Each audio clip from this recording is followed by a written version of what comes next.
Okay, Here, great. Sam. You've disappeared from my screen, so I'm just making sure. Yeah, I'm not seeing anybody on mine actually, for some Is reason. that you, Renee? Yeah, I'm trying to. Yeah. And we can't see you either. You're not seeing me? No. There you are. Can you I'm seeing you now. Okay. All right, good. All right, Paige. I'm here, yes. I think we're ready. Okay, y'all can go ahead. Well, hello, everybody. Thank you so much for taking the time out of what I know is a crazy busy schedule, right? Where everybody's lives have just filled up. So I'm really pleased that you can join us for this, another in the series of conversations. This series being organized by an informal network of women. Most of us are gender and development focused, community development advocates, human rights advocates, academics, and so on.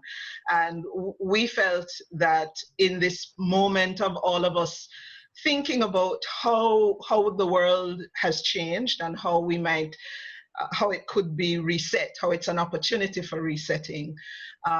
We thought it useful for us to create a platform in which women's voices on issues of moving forward and how we might do that, that this platform could serve that purpose. So this is one in a series of those discussions. They happen every Friday at 2 o'clock to 3:30. So hope you'll be able to join in others as well. So the conversation for today, Rethinking Education.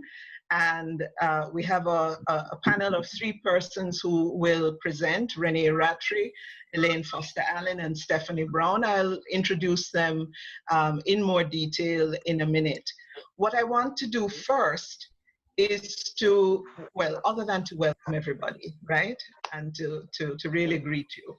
I want to start with a short presentation that will give us some context. Most of us who are from Jamaica, we're familiar with our education system. We know the challenges, we know the progress that has been made. We know that there are significant issues of quality and access and equity in the system. So I want to just start off with looking at some of the data for education. And, you know, education has the greatest call on the budget of the country after debt servicing. So you see from the graphic that's up that the orange at the bottom represents the extent of debt demand on our revenues.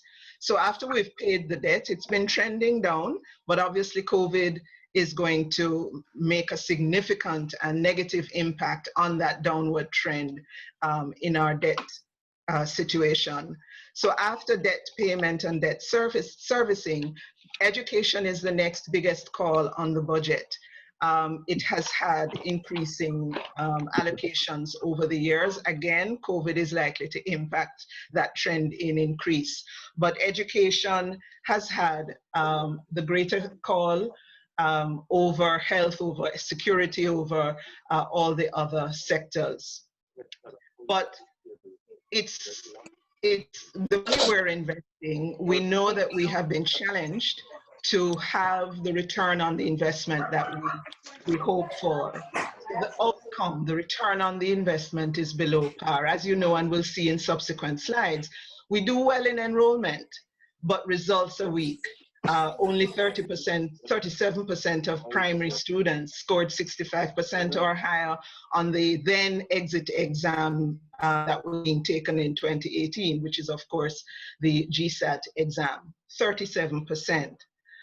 So note as well that the trend in low levels of outcome as measured by exam results continues at the secondary level. So low results persist at that level. 50%, just over 50% of the cohort at the secondary level who would have been eligible to do exams, just a little over 50% actually sit any subjects.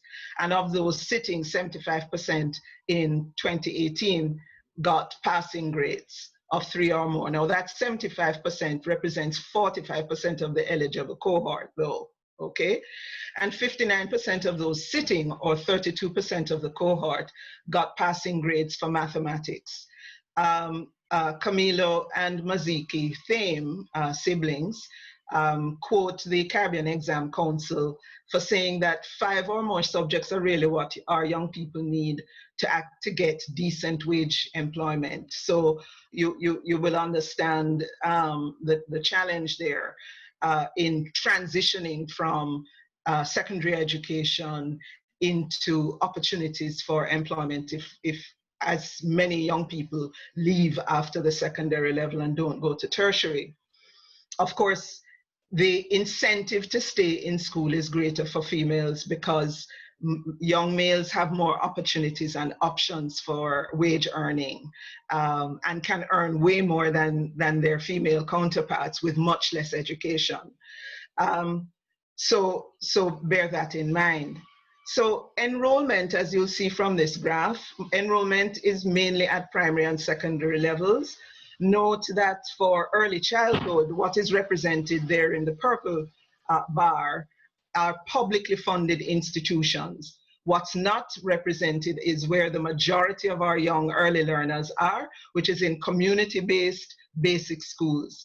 And so we have to bear in mind that inequities in our education system begin at the early childhood level because most of our children are in the community-based basic schools that tend to be under-resourced for them.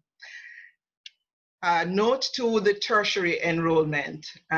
Bear that in mind for a more nuanced perspective in relation to the gender gap at tertiary level that's much talked about, right?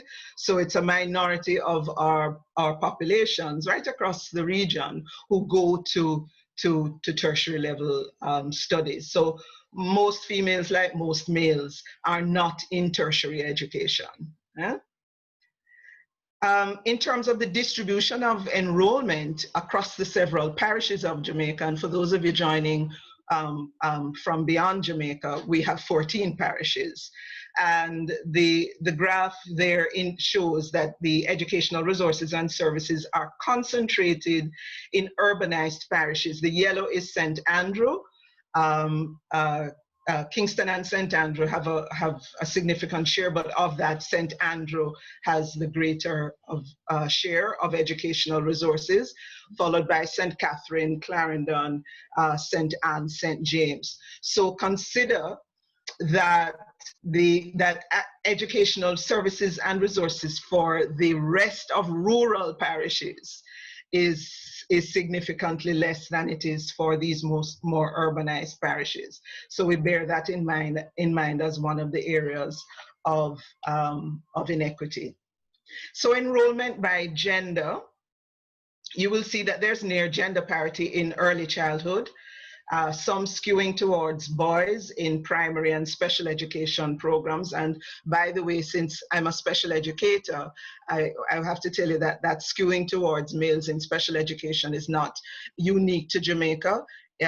It's a global phenomenon. Boys tend to be overrepresented in special education for various reasons.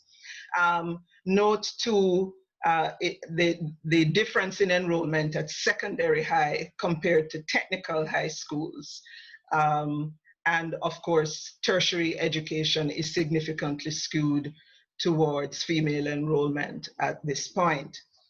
So note here the St. Andrew bias in a little bit more detail for educational resources. We have 27.5% of secondary institutions in St. Andrew alone, and 45% of the tertiary institutions are also in St. Andrew. So if you live in rural, deep rural, the availability of educational resources and institutions, and especially post-secondary, is going to be a challenge. So you have to travel, come to town. I hope this last slide is clear. We have relatively low dropout rates overall, getting up to 2.7% in upper primary grades, with nearly equal levels of dropout for males and females. But it's at the secondary level that the dropout rate becomes more pronounced at 10.2%, and note where it's occurring in grades 10 to 11. And 38.7% once you get past grade 10 to grade and 11 to grade 12, 13, the attrition rate is even greater at 38.7%. So the gender gap increases at the grade 10, 11 level for reasons that include issues like understimulation and pursuit of income earning for males, and pregnancy and care responsibility for females, among others. So you see from this quick review that the COVID crisis is layered on the socioeconomic, gender, and geographic disparities that characterize our education system. And the pandemic has blown the lid off of the problems and the inequalities, as I'm going to just show you in some of the comments that are made in these two very, very brief videos. The first is the acting Minister of Education.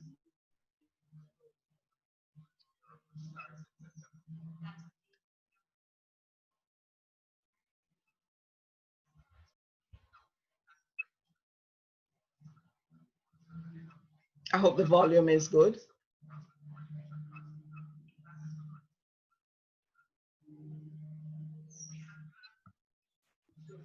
Can you turn up the volume? We're not hearing. All right. Let's see if we can do that.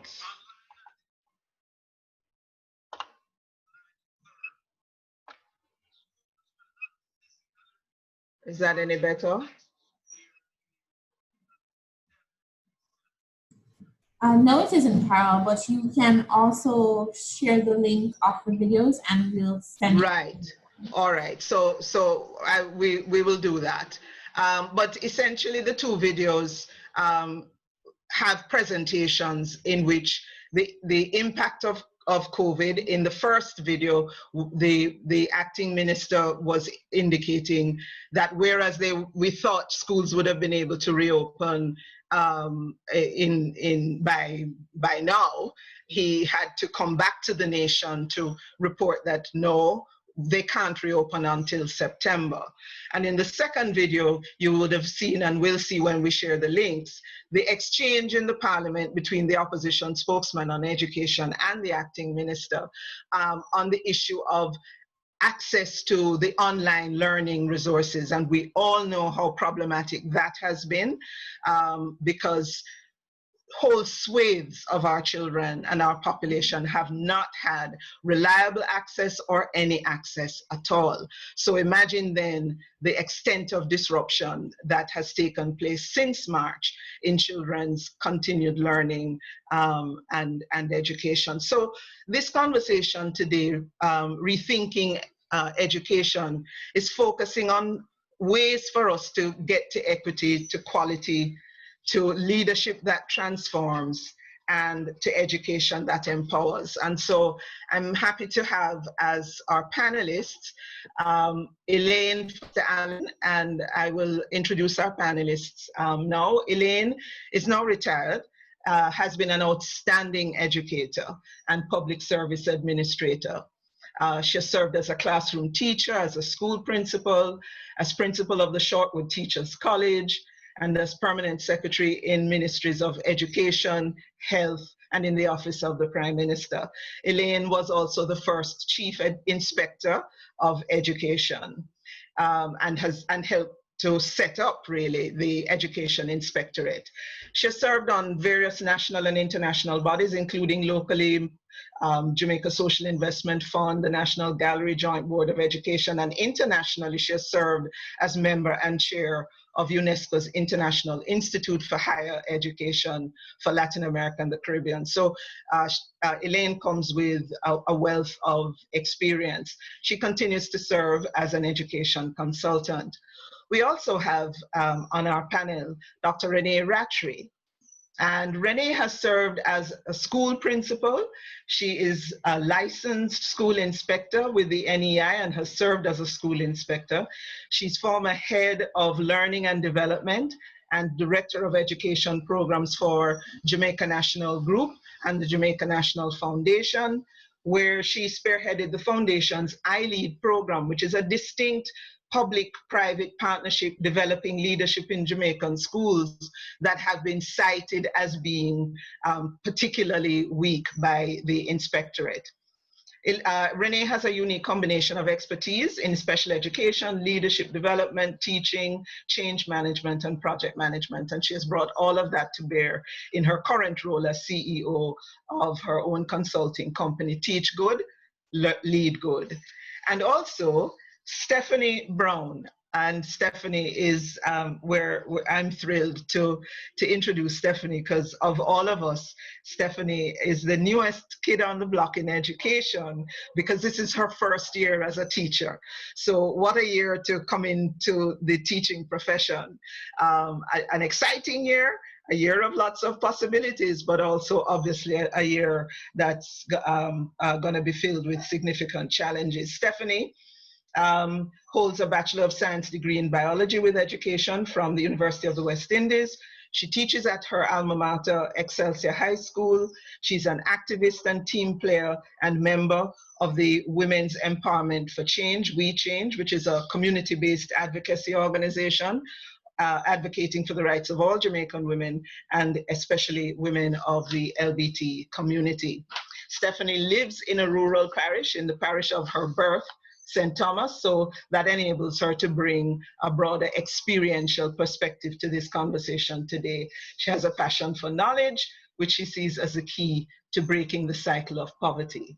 And she's also passionate about using sports for impacting lives. So perhaps we'll hear how those kind of interventions can help us in the way forward. So for today then, I want to start off the discussion with looking at and posing the following question to our panelists. Firstly, let me just minimize all of that, and could you stop the share screen for me? Or maybe I can do it. Aha, all right. So for our discussion then, I want to start us off with looking at the issue of the fact that we are faced with reopening schools in 2.5 months in unprecedented circumstances and with exacerbated challenges. So I want to ask each of our panelists to say, what are your thoughts on some of the key things to be considered and planned for if we're going to successfully pull off this feat of reopening successfully without chaos in a way that the children and teachers and adults and everybody can get going. So share your thoughts on some things that we need to consider and plan for a successful opening, and particularly with an eye on issues of quality and equity, transformation and empowerment. So let me start with you, Renee. Thank you so much for having me, Carol, and for the team for inviting me. I'm delighted. I'm always happy to talk education. It's my favorite thing to do.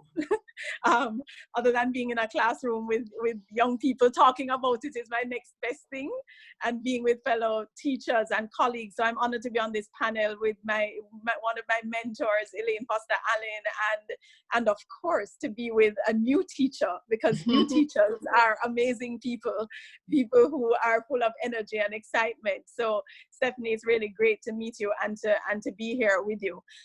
So yes, unprecedented times. I think that this has this new normal is I want us to just be clear right from the get-go that it's not that we're trying to recreate what we had.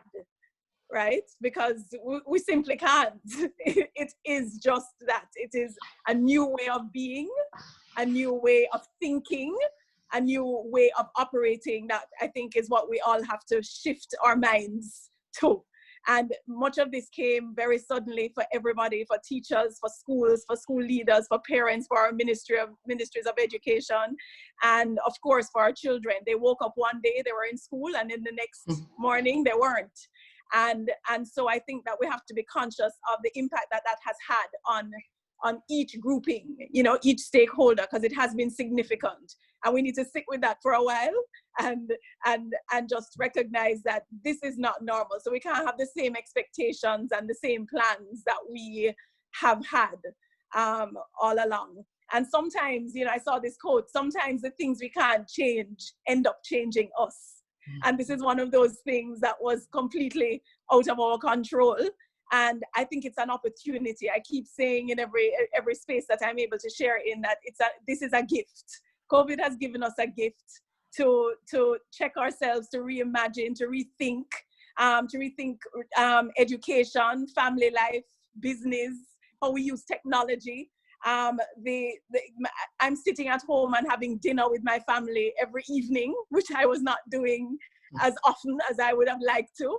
And that's something I did as a child, and I know it had enormous benefit. So there's so much of who we are and what we're doing, I think, that is changing, and we are being dragged into it. We have no choice, and especially in education, I think that we have a lot of catching up to do in terms of being open to changing the way we do things. Many of our schoolrooms look the same way as they did 50 years ago. And I think that we have to play catch up, and we've been given an opportunity to pause and to rethink everything that we do, how we assess our students, how we and how we, you know, just to figure out what's the most important thing. The time that we have spent, I think, with parents as co-teachers has been such a beneficial experience, I believe, for all. And I think that it's something that we can't allow to, you know, we can't leave that behind when we go forward. So it's been a time of upheaval for sure, and anxiety, uncertainty on everybody's part, because we just don't know what the next day will bring. The situation is so fluid. And I think that what this has done to every grouping of, you know, of all the stakeholders that are involved in this whole education and learning is that it has caused great anxiety. And I think that our children are the ones who probably will suffer a really great loss, and we have to be mindful of that. We think they're okay and they're getting along. But I think a lot of the socioeconomic disparities that we have seen, you know, are really going to challenge us. I've been working in schools a lot with teachers and giving them support. And we discovered really early on that teachers did not have the technology themselves. They lived in places where there was no internet. They were sharing devices with their children and then also having to teach a class. And it was just impossible or very challenging for them to do. But you know what, because we're survivors and we are who we are, I think that we have managed to do the best job that we can. So the things that I think we have to consider are, you know, that some of the consequences of the pandemic are not visible. And those are the ones that are probably going to be more far-reaching. So the suddenness of the lockdown and the isolation that persons have felt, and that goes for parents and students. Teachers actually miss their children as much as they probably think that teaching is a stressful job sometimes. I think teachers truly missed being in the space and interacting. There's nothing like that social interaction, and the children have definitely felt the same thing. So the loss of income to families as well, and the frustrations that parents have had to deal with in that the uncertainty of their financial, you know, in their income and all of that, I think has posed many frustrations for them, and then by extension for the entire family and for the children.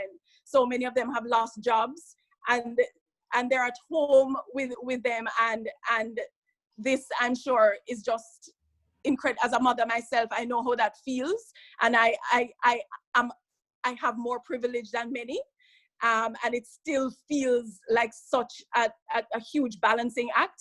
And so for those people who are unable to manage, I'm sure that it gets even worse. The poor school also is such a stabilizing force for our students. So I think we have to consider the loss that we've had from that. You know, their one meal comes from school, and so there may be issues of poor nutrition that students would have faced during this time. So there are lots of things that I think we have to think. Their mental health is also something that is one of those things that we think may not, it's invisible, but it's real.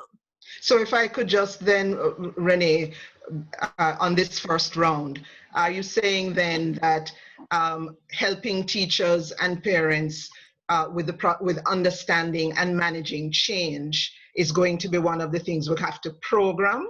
And also, are you saying that emotional support systems and services are going to be crucial to be provided?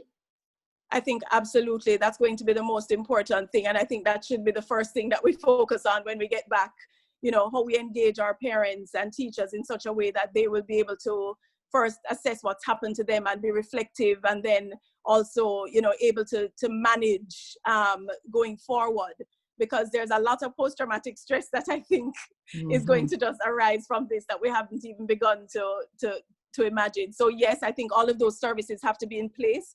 The National, the Parenting Commission, I know, is doing, it has its helplines, and they are, you know, providing support to parents as it stands. And I think a lot more of that, and just more support from the community, is going to be really important. Communities will have to be as involved as they used to be. We have to go back to that place where, you know, we're pulling on resources from people, even at school. When we go back to school, I know the teachers will not be able to do it alone. So we will need retired teachers. We will need community leaders.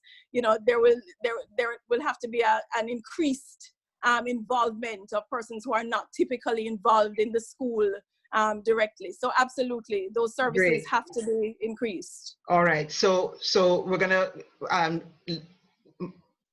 invite Elaine's comments now, and just hold the thoughts that Renee has offered in this first round of comments and remarks.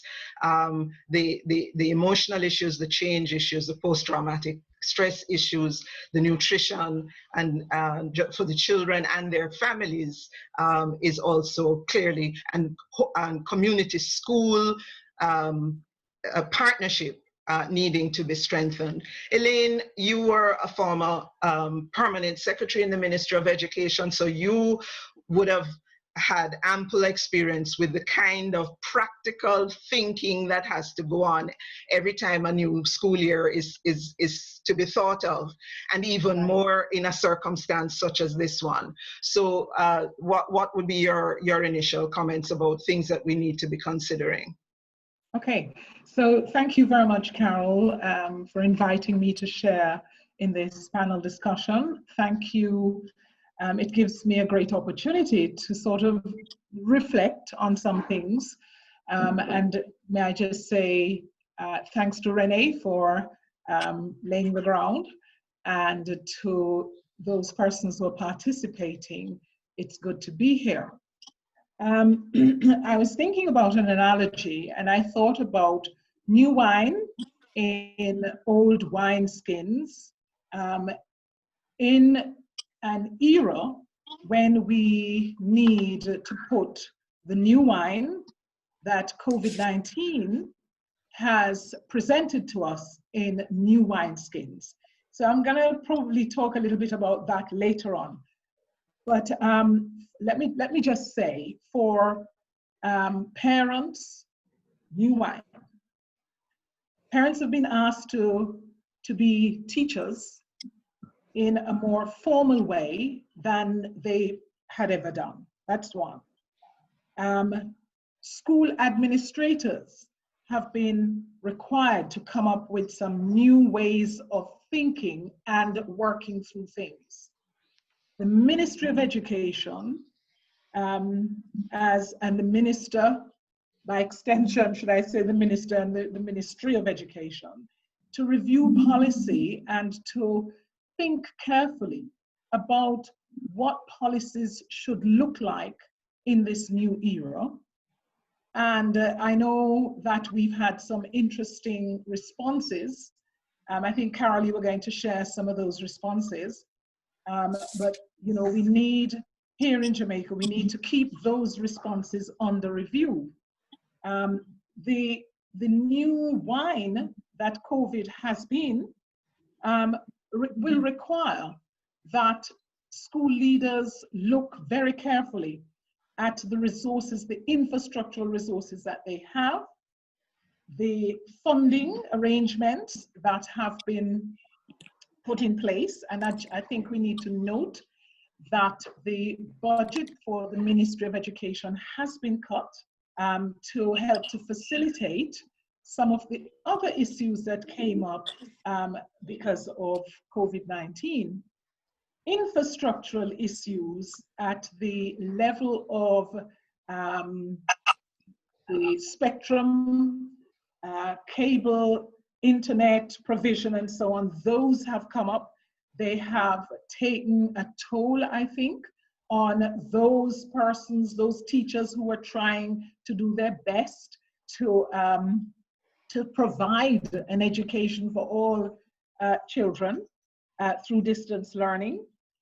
The issues to do with access, might I add, have thrown quite a number of people into a spin.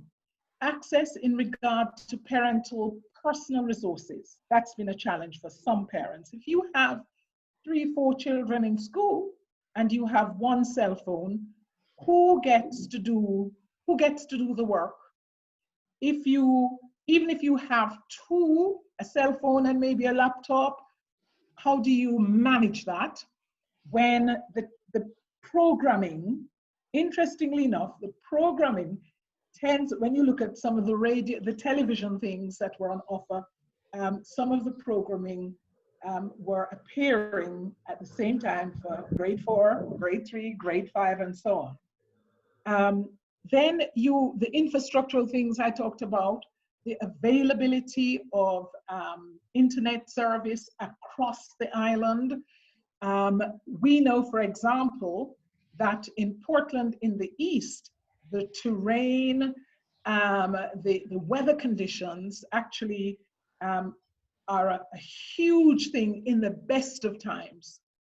Then the schools themselves, the inequalities would show up in some schools where you have, or across schools rather, not so much in schools, across schools, where you have great school champions, past students, the private sector, who have had good relationships with those schools. So if you were to take some of, and I put this in inverted commas, some of the traditional high schools with great past students associations, with strong private sector support, put those schools up against some other schools that do not have that sort of support.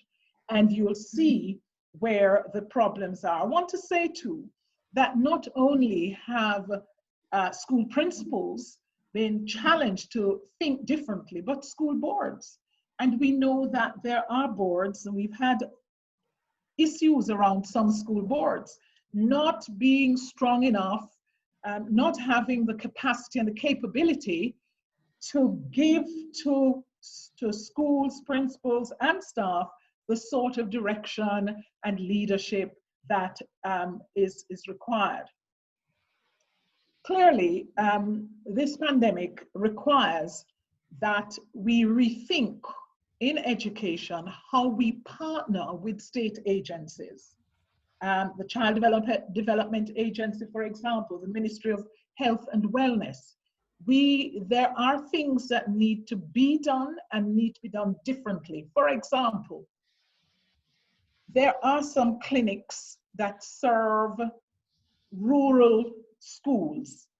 Many of those, some of those clinics have been closed.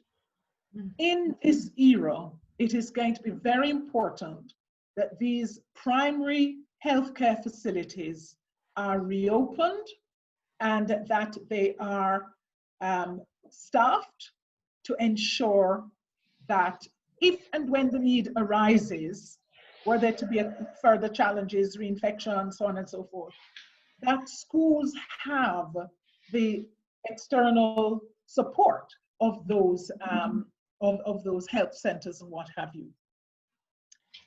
We also have to contend, I think, with staffing. The ratios that have been used will have to be changed. I'm talking about, you know, at the Ministry of Education level. If, for example, you decide that schools have to be sanitized, you have 1,000 children, you have 40 classrooms, it is nigh on impossible to do the sort of work that is going to be required on the existing staffing structure. So, you know, in that regard, I saw a graphic being circulated that indicates that class sizes are to be 10 to 1, right, to allow for the social distancing. So the question of where will we get the excess physical capacity for housing our children is an issue. And so therefore, as both yourself and Renee have referred to partnerships, clearly we're going to need to be looking at community centers, church halls, as part of the spaces for the spillover, because I don't know how you see it, but I don't know where a lot of those children will be. Sure, I have a comment on this. The physical distancing that has been spoken about by the junior minister, I think he did that without actually taking into consideration any space audits that might have been done even years ago. There is no school in Jamaica, apart from those schools that were closed a few years ago, where you had maybe 15, 20 classrooms and 46 children, okay? But each institution will be forced to do its own institutional space audit. It will then have to look at how it allocates space. And then it will have to look at the timetabling implications. Now, because I know some of us know schools, I've been to schools, we will go into a whole range of schools in Jamaica. We know that principals will have to go outside of their own physical spaces to make alliances with churches, community organizations, community centers, and so on, as well as reconsider the old Jamaican shift system, because you are not going to get 1,000 children in the spaces, or 500 or 800, whatever the number is that we're talking about, into the existing spaces. So you're going to have to look at a combination shift system, face-to-face, distance learning, alliances with local organizations that have spaces, maybe putting up a few temporary tents around the building and so on. So these are things that, yes, they warrant thinking through, but they will also warrant a new sort of budgeting exercise. And resource mobilization, because again, the partnerships would allow us to get some of those resources without new budget allocation. So I'm going to stop with you there, Elaine, and ask Stephanie's comments at this point. So Stephanie, first year teacher, how are you feeling about the going back in the 2.5 months? And from your perspective, what would you like to see being thought about and planned for that you would find supporting you as a teacher and your students?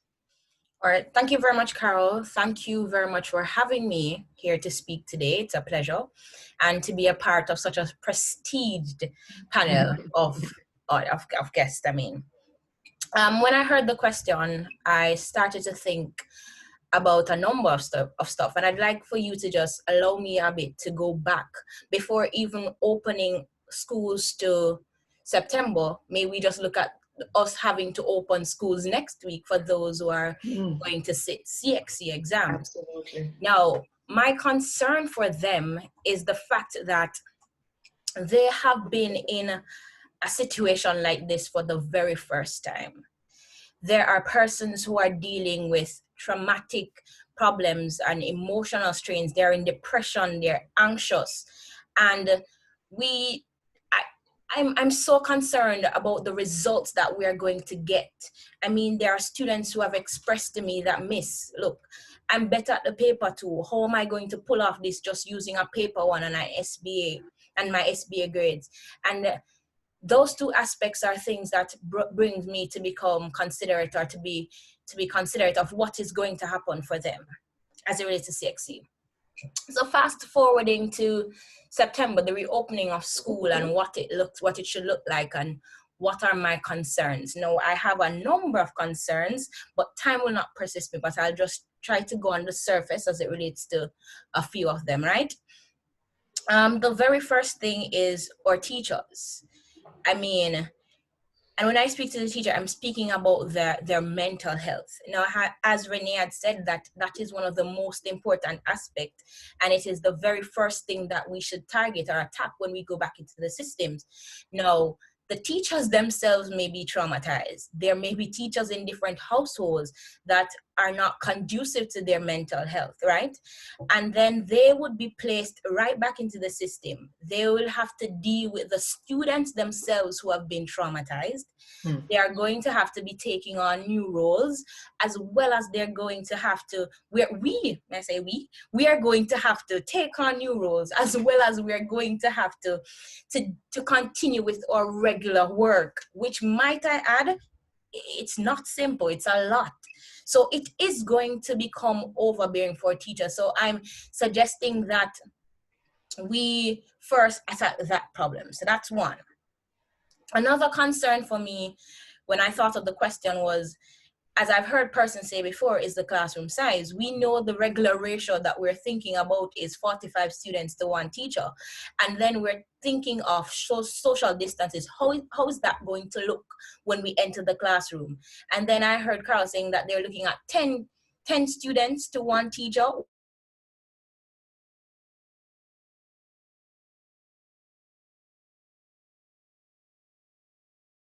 Students, there have been some students who have been out of contact with their teacher from March to June because of the whole lack of resource, right?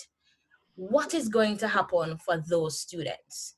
How are we going to get them back to a standard on our level playing field, per se, to have all persons at the same rate? What is going to happen before? How is assessment going to look? How is that going to look when we go back? Because we're going to have to change that into something different than what it was before, because as we know, because of this, nothing can really look the same as it was. Another thing for me, it seemed so very simple, but I mean, what is lunchtime going to look like? You know, normally there you have like 1,000,001 students up and down in the schoolyard. How are we going to work to control these students? And think about it, teachers don't get probably they get like a 40 minutes break to go and have their lunch. But what are we going to do? Because in my lunchtime, I want to eat and to get little strength to go back again. Are we going to hire community persons to come in and to man these students that their distances apart, or that the cafeteria looks a little better in terms of the number of persons in there? And the other one that I thought of was our regular school functions. You know, normally students look forward to their graduation, they look forward to the prize givings. I mean, they look forward to the different celebrations that we have at school. How are we going to curtail these new functions to look like activities that can be that may not be health hazards, right? Those are my few little thoughts as it relates. Those are very crucial thoughts. Stephanie, thank you for them, because you've raised things like the need for increased teacher complement. right? So maybe we have to have a national appeal and call for retired teachers, etc. We saw in New York where they had to do a call for final year medical students when the medical crisis was at a zenith. Maybe we're going to have to say final year teacher college students come into the classroom. So a massive national program of increasing the cadre of both teachers and assistants, because Stephanie, you've raised the possibility of community school aides, which is a really interesting idea because, and we've done it before, might I add, since I started teaching in 1980, I can tell you a few things that used to exist, and community aides was one of them, which in this time would provide employment and provide the supports that the school system is going to need, lunch and other break management and the many other things that you've raised. So I've been keeping a note of the things that each of you has put forward as some practical things, but I want to very quickly shift our attention a little bit now and ask us to take a wider angle lens view. So what rethinking is needed? What are your thoughts on how we might move forward to, in the broader sense, get greater equity, quality, get leadership in the education system that is transformative, and education that empowers our children and ignites their imagination and their excitement for learning. So hoping from each of you to get some innovative, some ideas about innovations in brief on some of the things that we might want to do, to level access to educational services and resources, to transform the teaching learning experience, pivot our leadership approaches, and so on. So so that we get the results that we are after. So let's pan the camera back a bit and get a wide angle view. Renee, let me come back to you first. Thanks, Carol. Yes, I'm excited by this discussion. So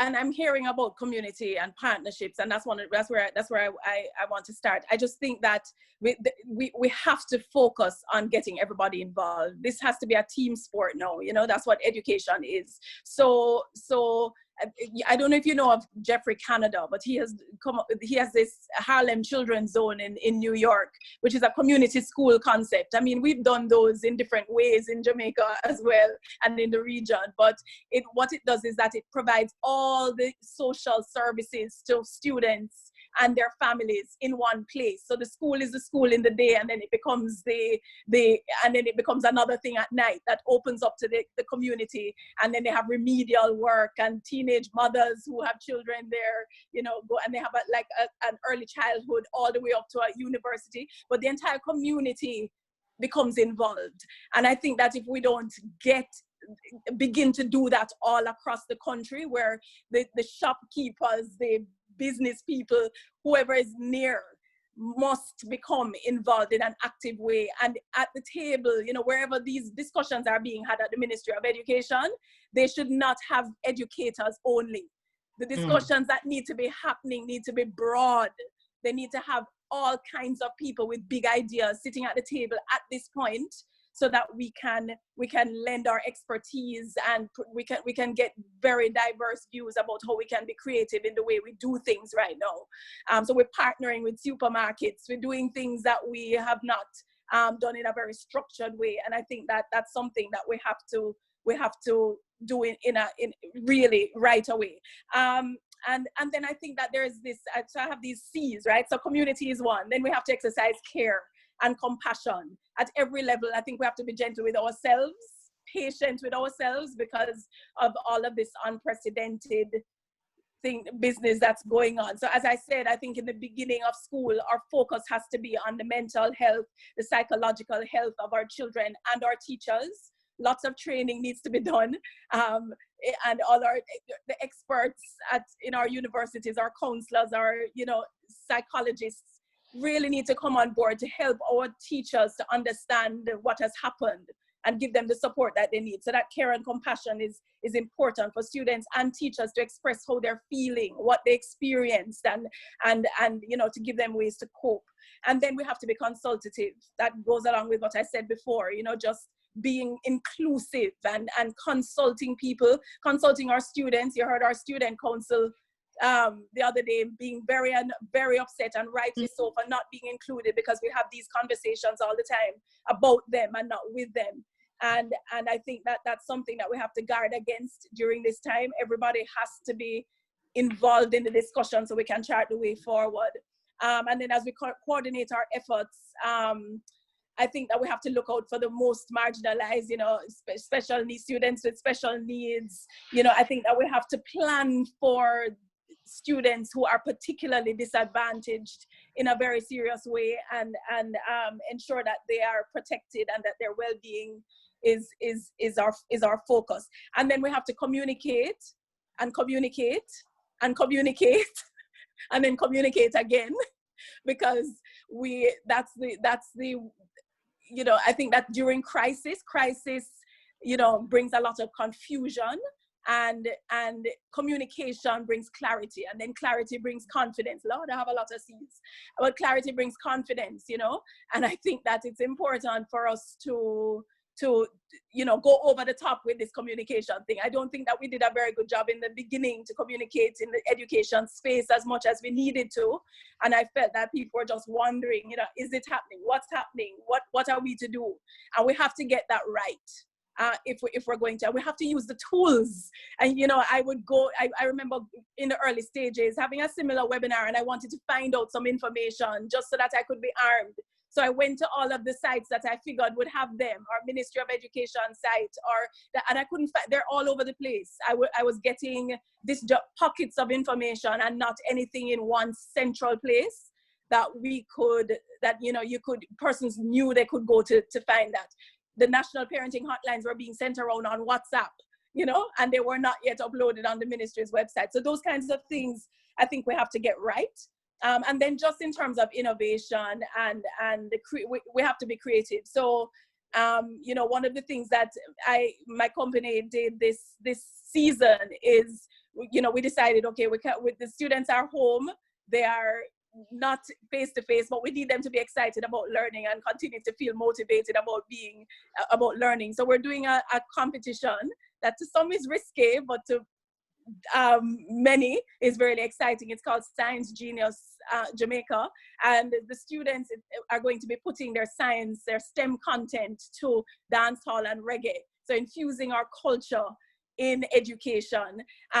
We have ambassadors who are artists, you know, reggae dancehall artists like Agent Sasko, Jesse Royal, Tifa, Wayne Marshall, and all of them lending their support to this initiative. And they're even more excited than the young people, I can tell you, because they're wanting to get involved. And I think that we need to understand too that there are business people who want to be involved in initiatives like this.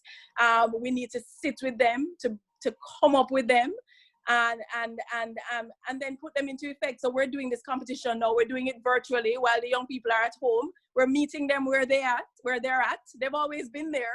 You know, my 7-year-olds have been doing Zoom long before I was doing Zoom.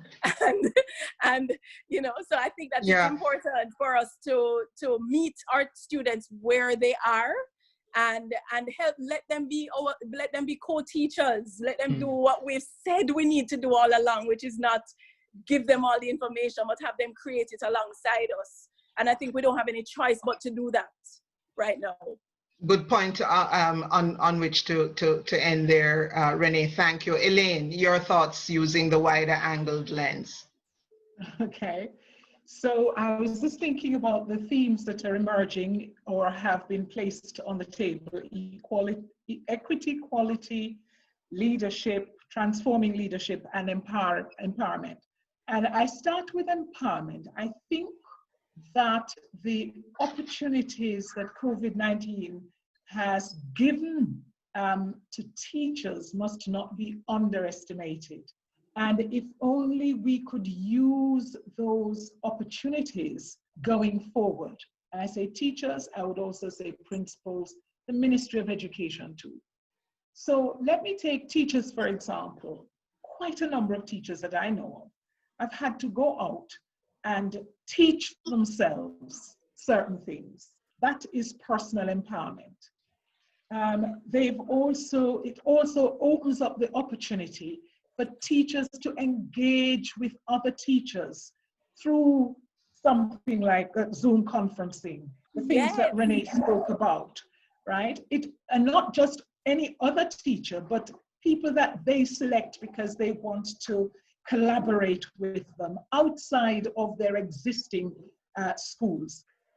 In regard to principals, again, just being here, sharing these ideas across countries, across jurisdictions, must mean that we can garner, principals can garner some of the best ideas and reinterpret them and implement them in their own school settings.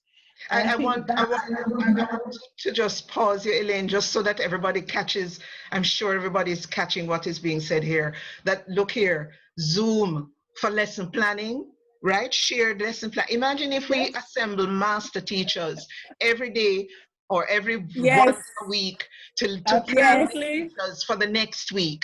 Right? Yes. So it's a key point for helping people as they have to plan and they have to figure out creative ways to work with their children. But also segue into the Ready TV work that's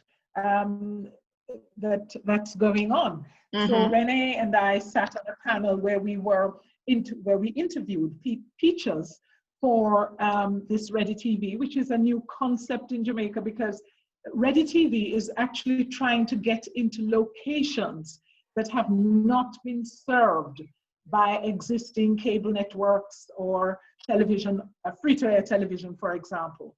But what happened was that here were these teachers who came on and they showed us their lesson plans, and we were able to discuss their lessons with them and talk about how they could improve those lessons during the course of an interview. And since that time, we've been able to review those lesson plans to see whether or not they line up with the national standard curriculum that they were supposed to be teaching, and how they make their lessons accessible to all children. Because that's the other thing that we have to ensure. There are children who do not have 3 and 4 televisions in their homes. They may just have one. They may have a neighbor. Remember the path, the children whose families are path beneficiaries, they may not have the facilities. But so we're now having to find new ways of collaborating and empowering ourselves, teachers, parents, principals, and so on. We can't miss that. Renee, you wanted to say something? Nope. No, I was underscoring that point about collaboration. You know, too often we're not seeing the best of us displayed. Right. So, you know, when I go out to do workshops, I'm having to pull material from all over, you know, outside of our region. And I think that teachers could benefit from recording good practice and sharing that with each other. You know, and that's the kind of collaboration that I think we have to move to. And using platforms like this give us the space and time to do it. You know, this asynchronous way of teaching is something I think the teachers will have to do more of, where they record themselves teaching, they give it to their students, and then they can have discussions after, you know, flipping the classroom. So because it's 1 minute to 3, and I want to make sure that we have a good chunk of time for our participants online to talk and share in this conversation. I'm going to ask you, Stephanie, to share your thoughts. And in the general discussion, Elaine, I'm sure there are other things you had wanted to mention that could come out there, or is there one thing you want to be sure to get in now? I wanted to just say that we're going to have to find different ways of listening to parents.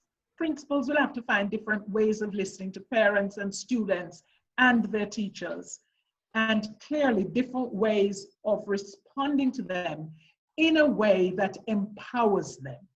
All right, there's another one about radio that I wanted to put on the table. Make it quickly then. Reaches everybody. Radio, I think, across Jamaica reaches I would imagine about 90% of, if not 100% of the communities, whether you're going, you know, the national or local regional ones. So there's a possibility there for further empowerment and leveling the playing field. Great. Stephanie, your thoughts? All right, thank you, Elaine. Carol. I don't want to repeat, there are a number of things that I have thought about, and it's obvious that a lot of us are thinking on the same field, so I'm not going to repeat them. I'm just going to try to express those that I have thought of that you have not said as yet.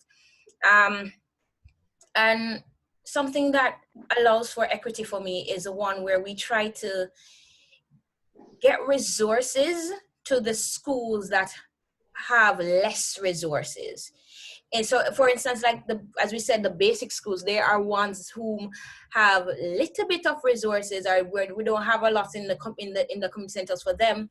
For the rural schools as well, if it is that we can allow the government to come on board and to offer some funds to help to build up different resources that they have, then that would be a very good one. I also thought of revamping the curriculum and the different SBAs, for at least for the current grade 10 students and those who would have to do their PEP exams. We should probably revamp what the curriculum looks like now for them. And when we do this, it would basically set us for, if anything like this should come again, then we would have an opportunity to just draw back on that rather than having to go and run around like chickens without heads. I mean, it would be a good thing. I also thought of having training. That's the most important one, the training for the different teachers.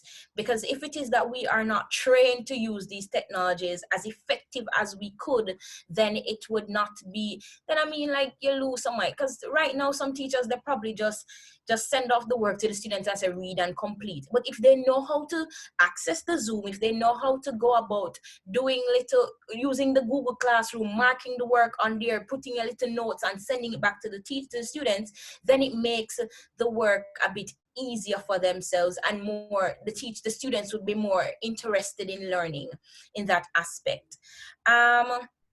I also thought of inclusion of mental health or counselors into the schools themselves, so that when it is on a different day, a teacher would now become a caregiver. So we'd start to relax and have relaxed conversations with these students, and they may be able to express what it is that they have.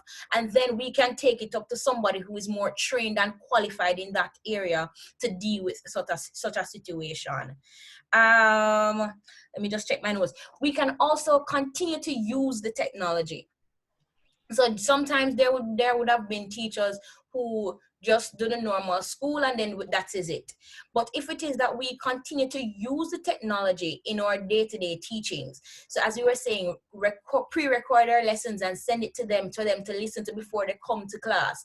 If it is that we can continue to upload the different works on Google Classroom for them to use, then that would have added benefits to the students themselves. All right, so those are some of my. All right, great. Okay, so there it is, folks, everyone online. I should have started with a disclaimer that says we don't have all the answers. This is why we're so valuing your having joined us. And so I'm gonna open the mic now and the platform for your questions, comments, exchanges. I know many people have been commenting already, some comments in relation to the shift system, and that is likely to be the thing that's going to be tried perhaps most, and how to best manage that, because we've had a previous experience with the shift system and how that just exacerbated challenges. By the time children get to school, they're tired, they and so on. So how we're going to manage that, I see that as a question. Well, the floor is open, folks. Hi, Carol. So the first question was from Kimberly, and she was asking you to define what you meant by special education in your presentation. So, and I should have started off by saying, for those who don't know me, I'm Carol Narcisse. Thank you so much for joining. And I come to this conversation having begun my career as a special educator in 1980. Special education refers to adjustments in educational information, technologies, how we organize education for young people who learn differently, for young people who have learning, behavioral challenges, physical challenges, etc. So it's how to adapt education to meet the specific needs of learners who learn differently because they have challenges, or for those who are on the other end, for those children who are gifted and talented, right? So it's taking them through, in many cases, the regular curricula. In other cases, it's a very different program that has to be designed to meet their needs. I hope that answers you. Additionally, if anyone has any questions, please feel free to use the raise hand feature. I know that Claudette has a question. Her hand has been up for a while. Claudette, you can go. Claudette? Claudette. All right, maybe Claudette doesn't realize she's on mute. All right. Lynette, you can go until we get back, Claudette. Yes, good afternoon, everybody. Thank you all panelists and participants. Thank you. The job is so enormous. Do you think we need a new governance framework to address education in a sustainable way, educational transformation? So you take it out of the hands of a ministry that is dominated by, or your ministry is there, but the whole business of not having like a commission, not having it under the direction of a political party vision, but having a consensus about what we need to do and establishing like a commission that speaks to and manages this in a continuum, in the same way like we have an electoral advisory commission that would also direct implementation, because the job is too big for any one. Okay. Yeah, Elaine, why don't you take that as a former permanent secretary? Yes, I think the idea of setting education up under the auspices of a commission, it may be worth reviewing and looking at. I think at the end of the day, any framework that you have must ensure that education is a right for all children, that education is properly funded, equitably funded, because I think that is the biggest problem we have in Jamaica, that we tend to just say, you know, we do a per capita grant for every child, more or less at the same amount, you know, 15,000 or just a little bit more for some schools, and without really looking at what obtains in individual schools.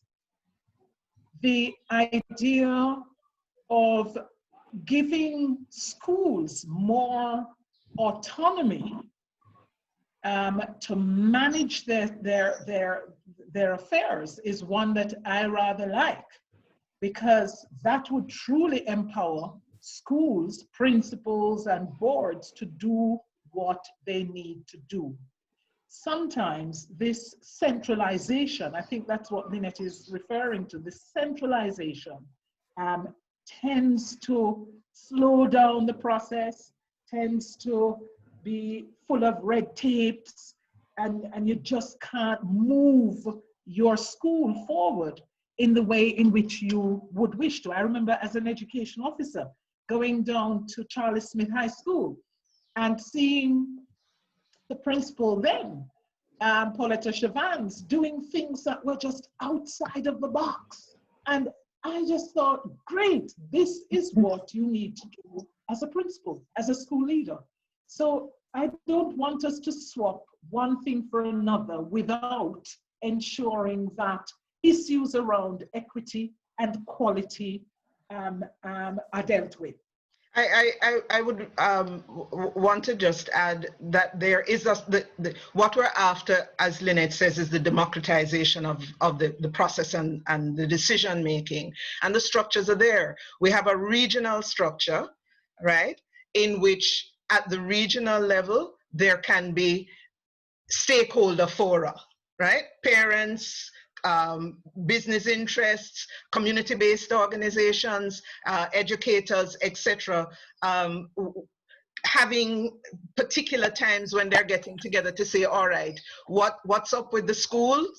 What can we do? How can we work together? What resources do you have that we can strengthen? What decisions are pending that we can help you with, etc. So there is some degree of structure, and as you've indicated, Elaine, way more autonomy at the level of schools when you look at what a principal like Paulette Chavans did when she was principal, and other principals, to create consultative and partnership processes for the advancement of their programs and their schools. Renee, Stephanie, I don't know if you wanted to make any point on this business of we democratize education decision making. Yeah, well, I agree with Elaine, and also I see somebody commenting about school boards, and I think that that's a serious part of the governance framework that we have to address. In my work in schools, I've had so many issues with school boards that have not, been careful enough to elect people like Paulette Chavans, who can do what we're asking. And I think that we have to ensure that those school boards work and are constituted in such a way that they can be effective, because very often they just do not have the right people on them, and then they're not aware of how schools should run. They don't ask the right questions when they're hiring principals and that kind of thing. So it's something that we have to be very, very deliberate about, and we have to engage our politicians when they're making these decisions, to ensure that they understand the significance of this, the ripple effects of putting a poorly constructed and ineffective board in place, because the effects are far-reaching. Okay, we actually have Tamika. Well, just 1 second there, Stephanie. We have Tamika Makidele online with us, and Tamika is representing the National Parent Teachers Association. And so this question is a question I'd love, Tamika, to hear your thoughts, because the role of parents in this new dispensation of trying times, but times that have lots of opportunity in them. What's the thinking, and bearing in mind Lynette's question about really taking charge of and participating in decision making in a deeper way? Hi, good afternoon, all. Hi, Tamika. Thank you for having me. I've been listening and I've been very informed. We had our meeting just like this one scheduled last week, Thursday, where we had persons from the Ministry and the Ministry of Health, Ministry of Education and Ministry of Health there. As it relates to parents, for us at the NPTAJ, our greatest stakeholders are our parents, right? We also represent on a level the teachers, but our parents are the most, and what we have been trying to tell our parents is that they have to be involved in their child's life. It is a must in order for the child to move forward, in order for the child to understand what is happening. The parent on a whole has to be that role model to explain things to the children, because at this point in time, as you had said before, I live in East Portland and I am also experiencing internet troubles on a daily basis. I have 3 children at home, and it is fortunate for me that I have the resources so that they can be in class at the same time on a device. However, I have parents who are frustrated. It's like they want to pull their hairs out of their head because they do not know what to do. One device, and I have some parents telling me that they have to give the device to the one that is going to high school. And then that now alleviates any learning for the smaller child. because they are trying to prioritize at this point who gets to use the phone and who doesn't. So yes, that is what is happening now. I've had parents who cannot afford to buy data on a daily basis. They don't have the internet access, Wi-Fi at their homes. So they are unable to purchase data on a daily basis. At this point, the ministry has done, I think, all that it can. And I know a lot of stakeholders have done a lot that, as much as they can, but at the same point, it's still happening.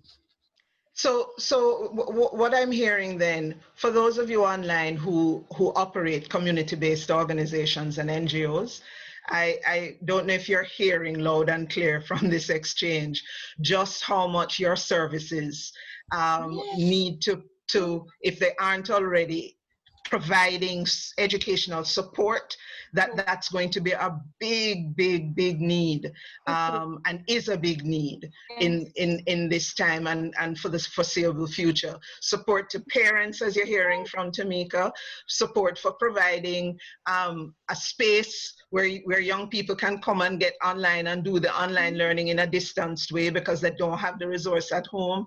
The counseling services that the NGOs have are going to, don't wait for anybody to invite us.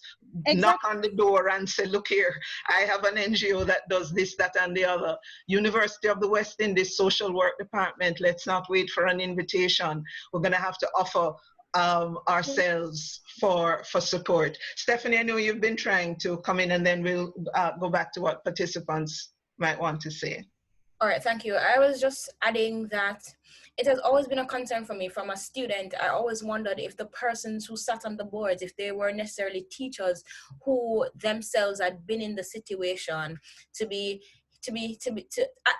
facing the different challenges and knew how to understand it.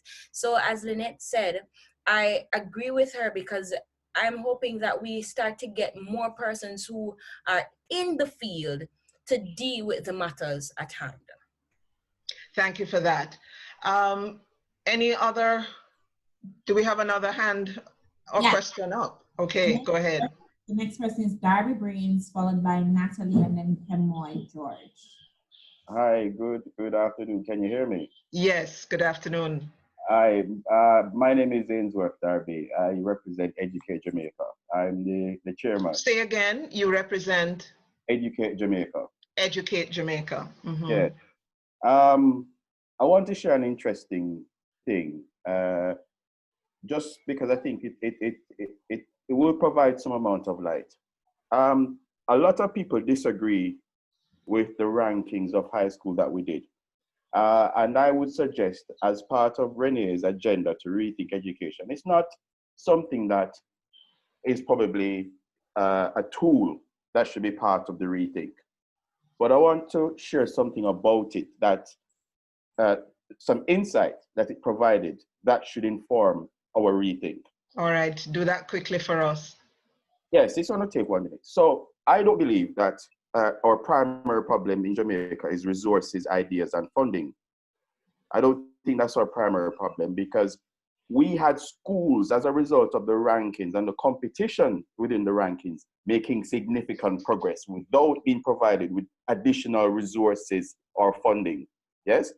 I believe that the issue in education is the fact that we need to get back to basics. We need to get back to providing quality training for our teachers, hence providing quality teachers. We need to get back to leadership. We don't have the right type of leadership. And the leadership is not just for the principals, but boards. And we're talking about the criteria to be appointed to boards. We hear people talking about the political agenda of the ministry. The ministry is politically led. Do we need, as the person suggests, to have an independent Ministry of Education?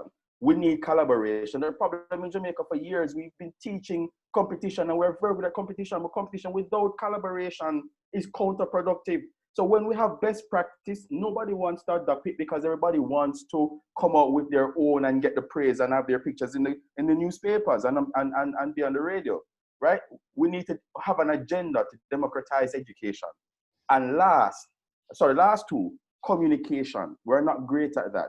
And my final one, we must promote meritocracy. If we don't invest in meritocracy, we will not get the best, because only the best people can provide the best work and the best leadership. So are you referring in that to differential pay for performance? No, I'm not even going to talk about performance-related pay. I'm just simply saying that I would like to see a principal or anybody get a job because of what they can do, and not because I am raising my hand or I'm doing. Right. Yeah. Got the point. And of course, you've said teacher training, you've said leadership by merit.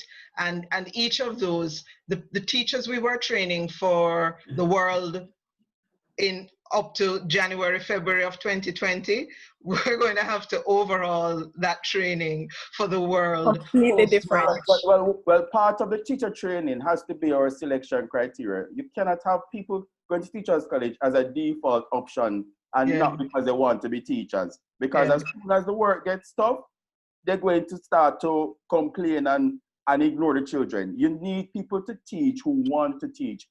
We talk about the Finnish model and we keep looking at it, but I don't know if we're looking at it. We're not looking at it, because one of the things that they have fundamentally invested in is their teacher training.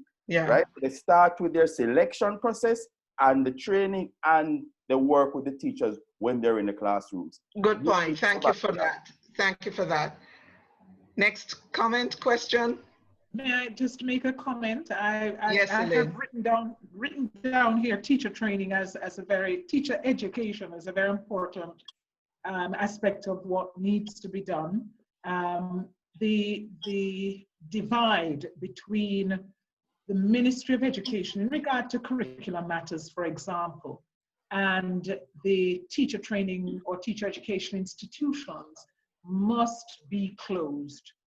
And I think the opportunity now presents itself for there to be a proper rethink of what teacher education is about, including putting teacher education professional development on a continuum and looking to see the points at which teachers need particular types of intervention and how they move from A to B to C throughout their careers. I want to ask Renee. Renee, you've been doing leadership development with teachers. What do you see as some of the shifts and changes we need in the nature of who we're developing and how we're developing those persons for the classroom in the current dispensation and in taking, working with children who are 21st century children? Yeah, so I think this whole business, the private sector and people in industry talk about being agile. When you look at the Harvard Business Review, those are some of the key things they say CEOs need. And that's what we have. That's what we need in the classroom. I think we need people who are just that, people who can be flexible, who are able to see a teachable moment and jump on that. Persons who think critically and who are not afraid to be challenged by the children they serve, and those who are always eager to learn, who are hunger for knowledge, and who then allow the children to love learning too. And so those are the kinds of people. So I agree with some of what Ainsworth said, because I feel that we have to begin again to look at who we have in the classroom. When I taught my classes at MICO in special education, and with the first couple of classes we'd have, I'd ask them why they are there. And many of the students who sat before me did not want to be there. It was a stepping stone. They couldn't get to where they wanted to get to, and they were able to get in there. And so we have to shift that, and we have to bring some people. Maybe this is our opportunity to bring some people back who want to teach but have gone on to do other things. So we have to look critically at what we're doing in our recruitment, from the recruitment standpoint.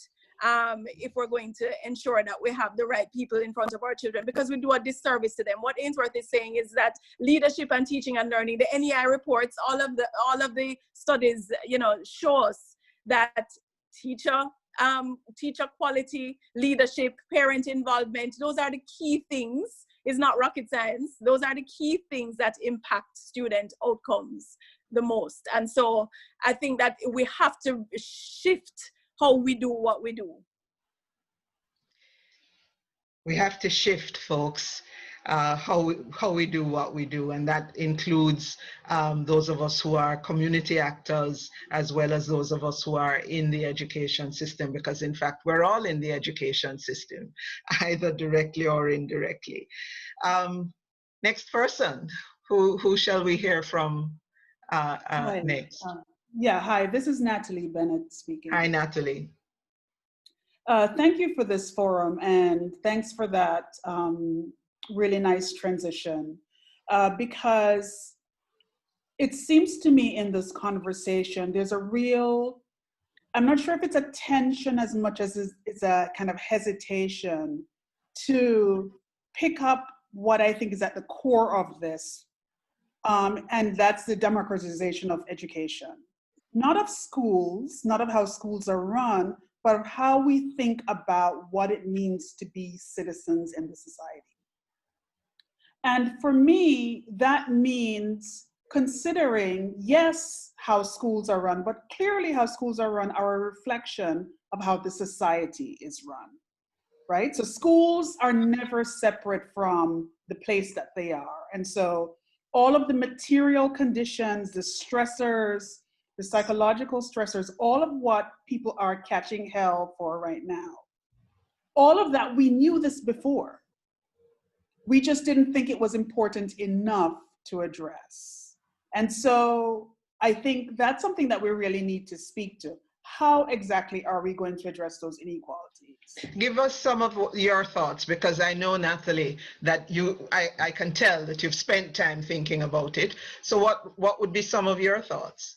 Well, one of the things that that I think is missing from this conversation is a kind of broader notion of education. And we've spoken to it in a way through thinking of parents as stakeholders. I hate that term, but whatever, it's in currency. But where is the library in this conversation? Where are all the other institutions that actually are really, really important to any child's education? We also are kind of not necessarily implicitly kind of blaming parents for not having the social capital and the cultural capital to be able to support their kids. But here's the thing, those parents came out of this same highly unequal education system. Where were they going to get that knowledge and those skills to be able to support their students, their children now? Have we done anything to make sure that adults have learning spaces that they can actually do the things that we now are calling them to do with regard to their children's schooling? So for me, like, creating the structures and the supports that are going to do all the things are way more important right now. And if we don't do it now, we probably will never do it. If there's nothing that this COVID crisis hasn't done, is shown us just what it means to consistently fail, to pretend we're not failing, to use fancy language and all kinds of other models, and to refuse to recognize what we are working with. So that's my comment. And yeah, no, thank you for the comment, Natalie, because it's an important challenge for us to ask ourselves the question: for what are we educating, right? Yes. What is the purpose here? And so much of education is framed in so that the children can get into the labor market, right? A very sort of instrumentalist approach. So what you've offered us, Natalie, by my hearing, is thinking about education as part of an ecosystem. And taking an ecosystem approach to the enterprise we're calling education, which means all the actors in the near ecosystem and the farther away ecosystems have to be brought in and have to have a role, either invited or demanded, a role to play. And I'm also hearing you say, let's bear in mind that education is to enable us to be able to transform our realities.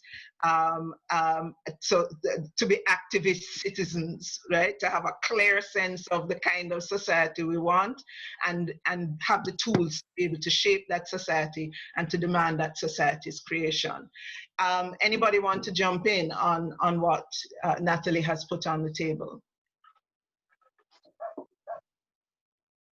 Panel members, any of you want to jump in on it?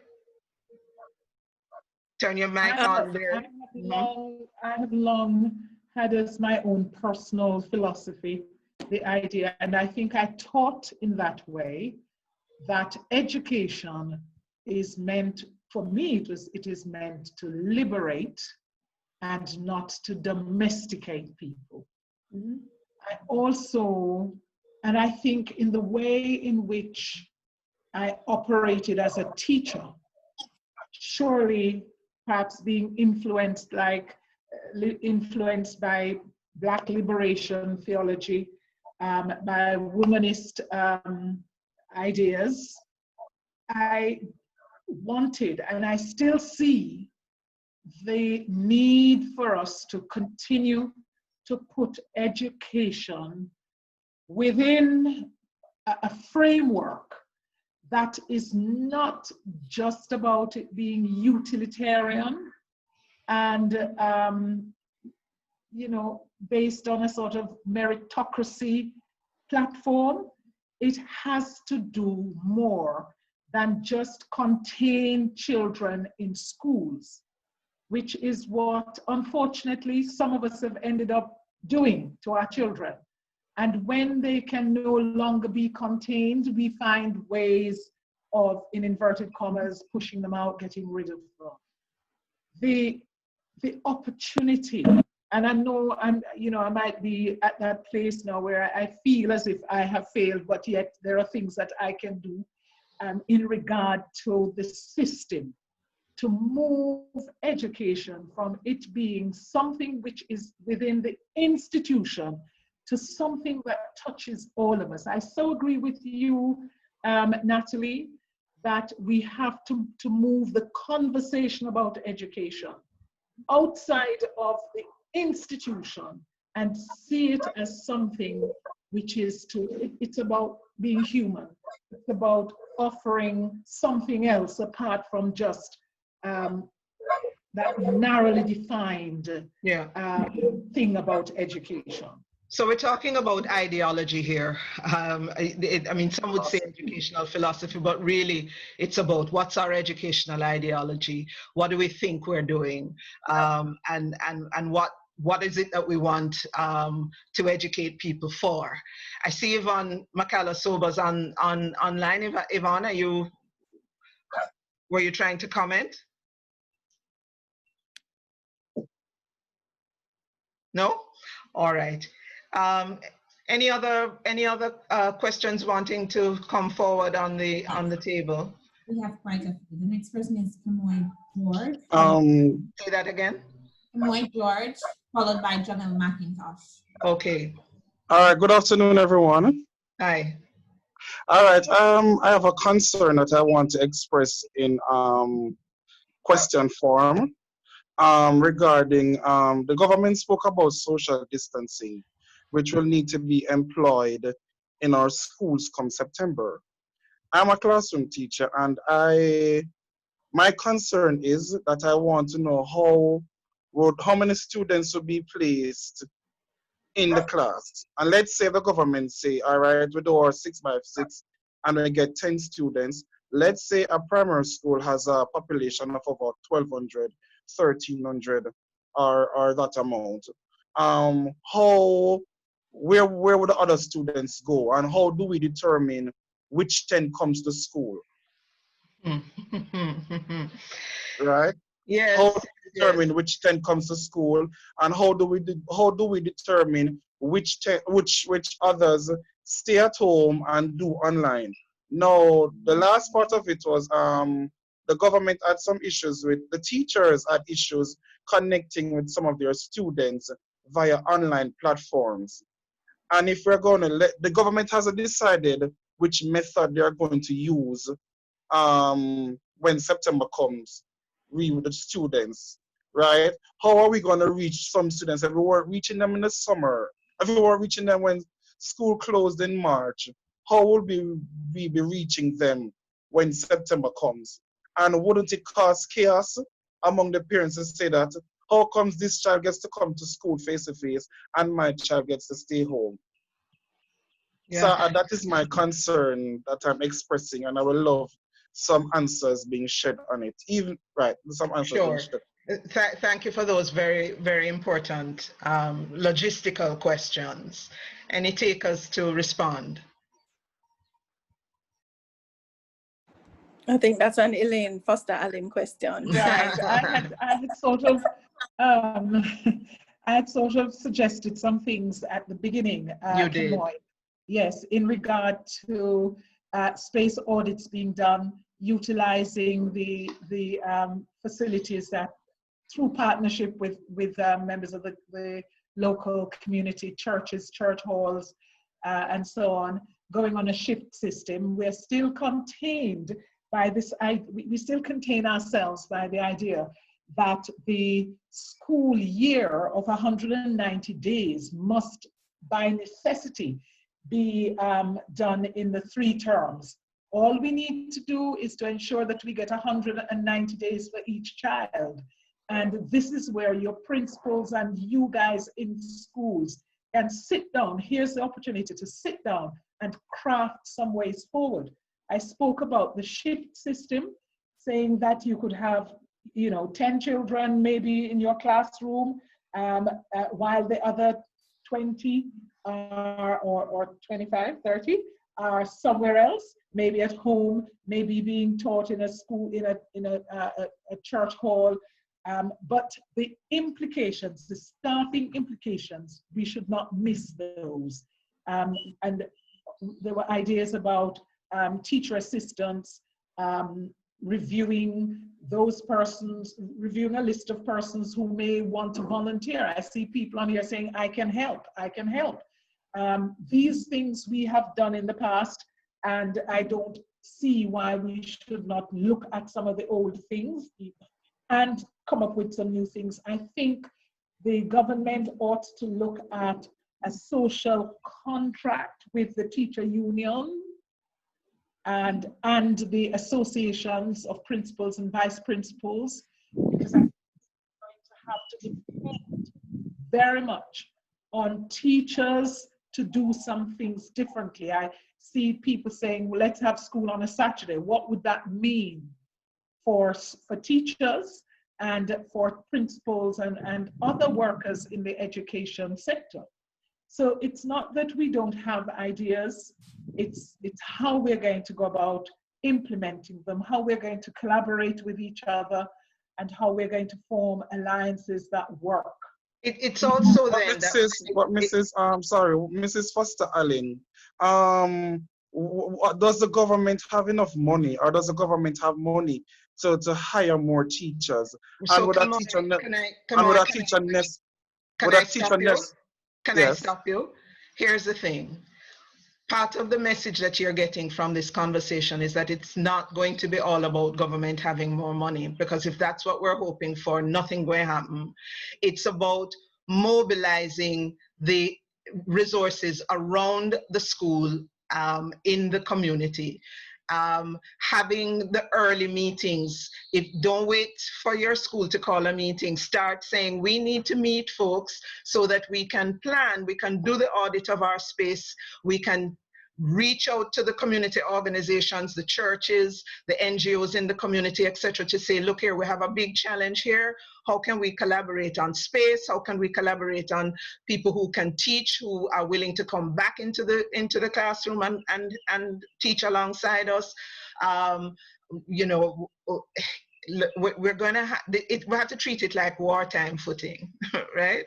And really, really mobilize the paid and volunteer support systems and resources that are out there, because it's going to be very difficult if we're just thinking that that the government is going to be able to finance it all, because it's not going to happen in this COVID condition.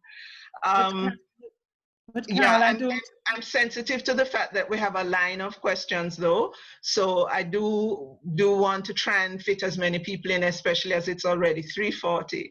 So with everyone's permission, if I may move on to the next question, Akimoy. I know you had other thoughts on your mind, but I ask your indulgence. So who's next? Zonal McIntosh and then Nadine Spence. Hello, good afternoon. I remember one of the presenters had made mention of rural schools and the particular challenges that they face. So without COVID, we know that some of those institutions would have been without resources normally.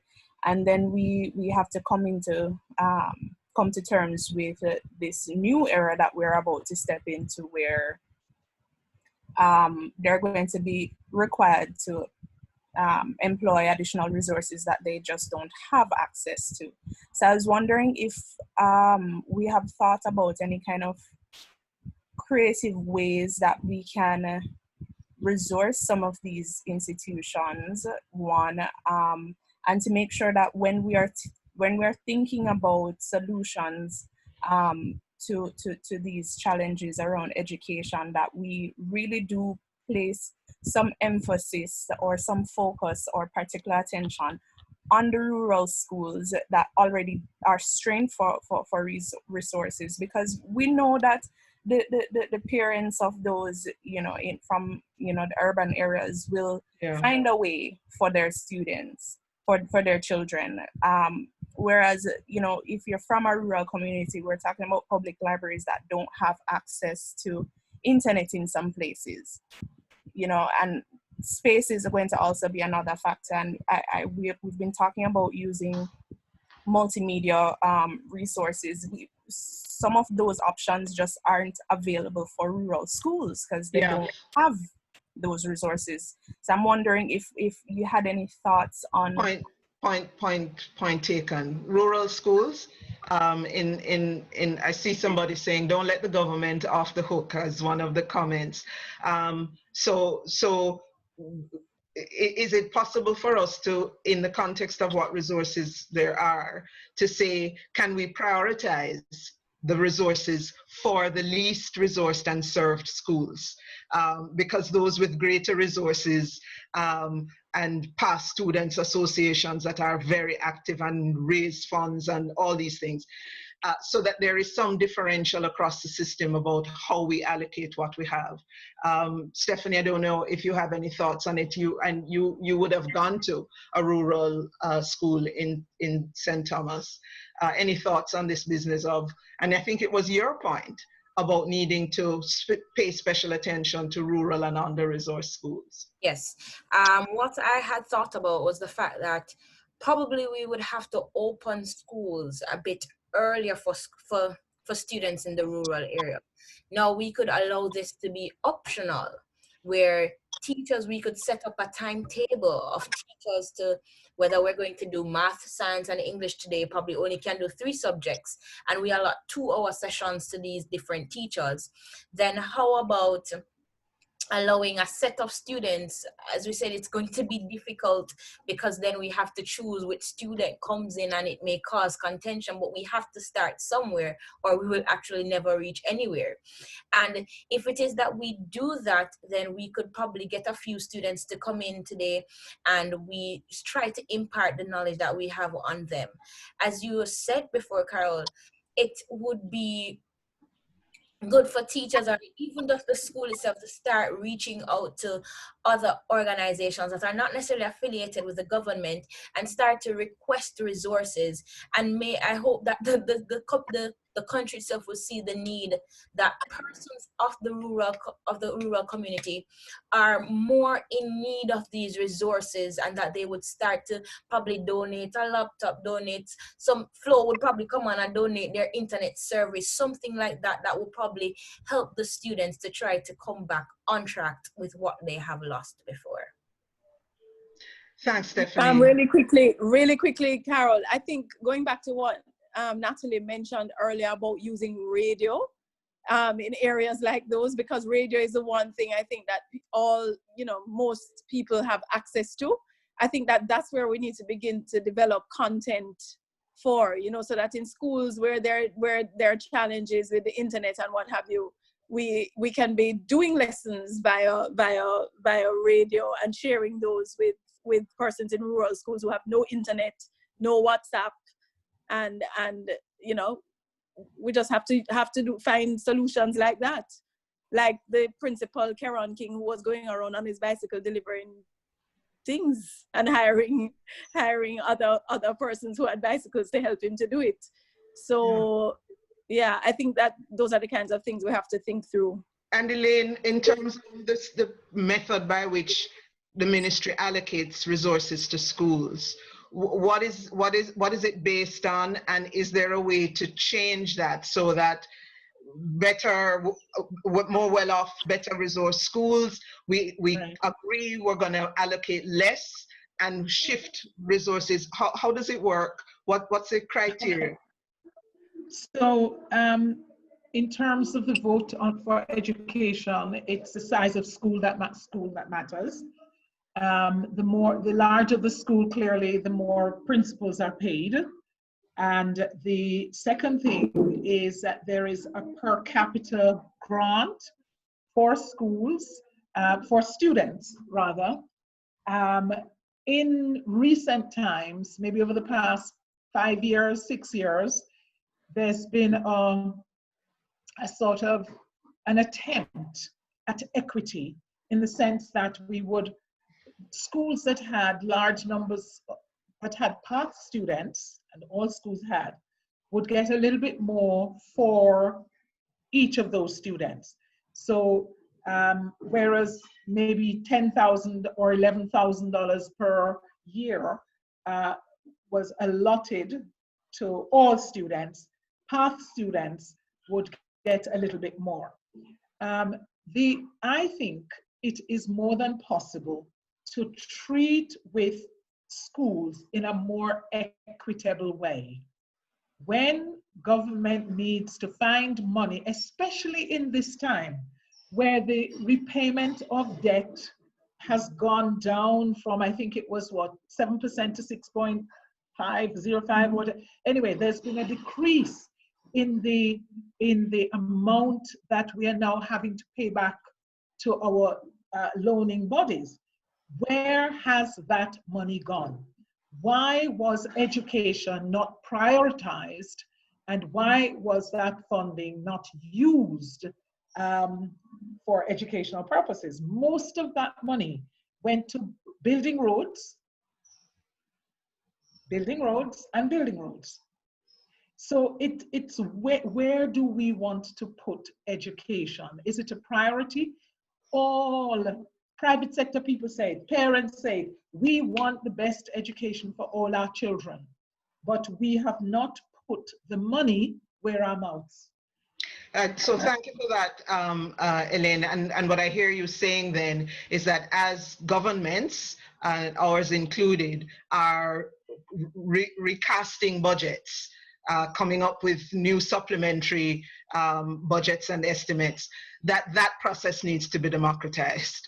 That process of us all as a nation deciding what will be prioritized, which projects that were on the books to come should we not do because we want those monies to be redirected to rural and under-resourced schools, to infant schools, to et cetera, et cetera. So clearly that there is a space for demand there about how we're going to prioritize. And so civil society, it's an area for organizing and lobbying for us to be able to have a say in the budget exercise, in the recasting of the budget.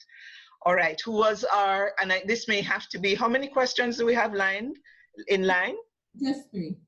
Just 3. All right. So let's take those 3 really quickly, and then we unfortunately, this is a conversation that can't end, right? So we will have to bring it to an end for this afternoon, but the conversation, no doubt, will continue, must continue in your various spaces. So next questioner. Nadine Spence. Hi, Carol. Good afternoon. Hi. I'm not sure if you had heard of the setting up of an Education Transformation Commission, which is to be chaired by Professor Orlando Patterson. Yes, yet another one. There was one before. Mm-hmm. I think that in respect of some of the conversations that we're having here about, the theoretical questions we asked about the purpose of our education and who our citizens are, and all of those, the democratization of education and so on, I think there must be a space for us to find ways to impact that process since that has been announced as a way to do a broad rethink of education. As somebody who went to Teachers College, to be honest, I think we should close down Jamaica's Teachers Colleges because I think there are space of significant abuse because of the kinds, and I know Mrs. Foster Allen, you are a principal of a Teachers College, but having been through one, I know that they're dangerous places because that idea of what is the philosophical construct of what is our educational philosophy, I don't know that that is addressed in any Teachers College in Jamaica. What is the purpose of education and who is the citizen that the educator intends to create? And so then teachers should feel as if they are part of a larger project of the creation of the citizen. That doesn't happen in Teachers Colleges. What I found when I was a teacher trainee was that more attention was spent to how my uniform looked, whether or not I had on a stocking for teaching practice, and all kinds of peripheral issues that had nothing to do with the quality of leadership I would bring to the classroom and had very little to do with who my students were and the situation that they were in, and how I could then direct my creativities and my energies to not just be a teacher, but to also be a social justice advocate. And I think unless Teachers Colleges become spaces where the teacher learns that I'm not just passing on information, I am engaged in the process of humanization, then we should just lock all of them down who are more focused on the morality of the teacher than the quality of the teaching, learning, engagement. And then I think about rural schools. I come from back of God, way back round some, where nobody in the past exam, a Moravian school, where most of these schools that are in rural communities are aligned to a church. And they are in some of the schools that I see coming from my background. That we've lost you there, Nadine. Huh? Okay, there you are. Okay, those schools still operate with that same premise, that they're there to teach the 3 R's. There's no real fundamental emphasis on transformation. And so this whole idea of engaging the community in how we transform education is very revolutionary and important. In places where people don't have enough resources, how do we engage communities in becoming invested in their schools and helping to fill the gaps that are there, whether it is the farmers become involved and the women cook. Yes. I went to school, what my mother used to do? I used to carry, what we had was yam. I carry a pound of yam and some potato, and somebody else carry a piece of pork, and somebody else carries cabbage, and somebody came to cook. That was how I went to school in Kilmarnock, because and we had a school garden at a point, and all of these things, because the community took responsibility for the school. Yes. How do we engage communities, including in rural Jamaica, around the idea that they own the flipping school? It's yours, your children go to this school. And rather than this top-down approach to education, we bottom up the idea that what does this community want? And how do you train the people in it to suit the needs of the community so that they don't feel that they should go to town to make something of themselves. And just so you know, Nadine, we have had those models in the system, and as we are wont to do, when the funding, which generally came from external sources for the programs, ended, the ministry did not incorporate it as a way of being and as an integral part of their programs. So that community school management and participation and partnership process, we have had some really fantastic models of it, which we have not continued. Part of it is that there was a time in which what we are talking about now was framed as socialist. And so let me just put that on the table. Framed as socialist, to be killed, stamped out, wiped out, crushed, right? So that let us be clear that a participatory democracy, the model of a participatory democracy and participatory school management is not a new model for us, but it is a model that we abandoned because we were afraid of an ideological framing around it. Maybe we're now ready to resume what is clearly a powerful and transformative approach to education and development, school development. Carol, I don't know if I can add something to that, Pauline. Yes. Brown. I agree with what you're saying, but the other issue is that we as a people don't value what we have. So when we have the external folks coming to do, we feel that whatever they make is of greater value than what we have tried and tested and knows work for us.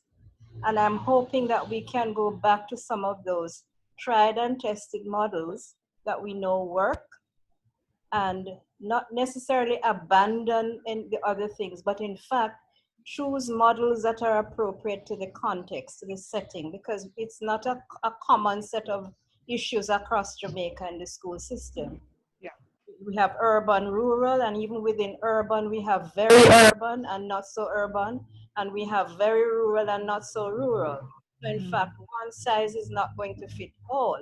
I think we need to be very careful how we choose the model, or else we're going to end up in the same situation that we are in now. May I make a comment, Carol? Yes. First of all, to say, I thank Nadine for raising some of those issues. As a principal, as a former principal, I think I can sort of put my hand on my heart and say, you know, it was a different sort of experience at Shortwood because we did some very different things. But having said that, clearly you need to have a discussion that includes teacher educators at this point, you know, in what's going on. The other thing though is that we really need to look at how we can capacitate our parents to fully participate in the education process. There was a very disturbing, for me it was very disturbing, a very disturbing WhatsApp message that was going around, a parent saying, I don't understand this. I don't know why they're sending me all of these things. She said she couldn't reach nor understand. And I felt it was heart-wrenching for me that, you know, she'd come to the point where the school was demanding so much of her and of other parents like her. And she just didn't have the ability and the capacity to respond. And I think one of the things that we should do going forward is really look at how we develop capacity in parents to do what they want to do. I don't think there's a parent who ever wishes that his or her child never, you know, gets the best. But there are limitations that we have to look at and that we have to address. We've talked very generally. We haven't mentioned the boys and the attrition rate for boys and how we are going to have to do something to ensure that our boys are captivated by education. Remember the point earlier though, Elaine, that the attrition rate is almost equal for boys and girls. It skews a bit more for boys at the grade 10, 11. Further up, in grade 10. Yeah, Grade but 10. girls are leaving as well, and so we need to look at how do we enliven education so that our children stay engaged and incentivize education as a route for males in a way that it's not incentivized at this point. Absolutely. But the point I was trying to make, which I think you've clarified for me, is that at the end of grade 9, we lose about 10,000 children out of an age cohort of 40,000 children. The majority of those children are boys, and they end up in places we really ought not to see them ending up in. On the other hand, we have issues around how our girls go through the system and the type of education that we give them, again, trying to domesticate them and to, contain them in a particular mold. We need all our children to be so educated that and I go back to it always, don't domesticate the children. Yeah. All right, it's 4 o'clock. And I suspect there was one last question we didn't take of the 3. Yes, it's from Linda. Hi, I'm Linda Bailey McQueenie, and I really applaud you for this forum. I try to be quick. One of the things that I've been reading about, so I founded the Reggae Mass Foundation. We have been working on teacher training with a few schools, and so I read a lot about different things happening around the world, and one of the things that we have an opportunity, like Renee said, we can look at things as opportunities. There have been some good results from outdoor. I saw a paper talking about outdoor learning and the fact that students sometimes learn more by going outside of the classroom than being in. So is this not an opportunity for us to look at some of these programs from around the world? The Japanese, I remember reading that the Japanese have farming in every school. You can do maths, you can do science, and I'm talking about high-tech stuff with Internet of Things. And I saw a guy created a little miniature farm where he had some device that it's like it could taste where the soil was dry. And then the thing, water itself, the water turn on. We have such an opportunity to create these spaces with tech, engineering, maths, and you can't create that in the regular classroom. Well, I mean, you could, but we're looking at social distances. There are some spaces around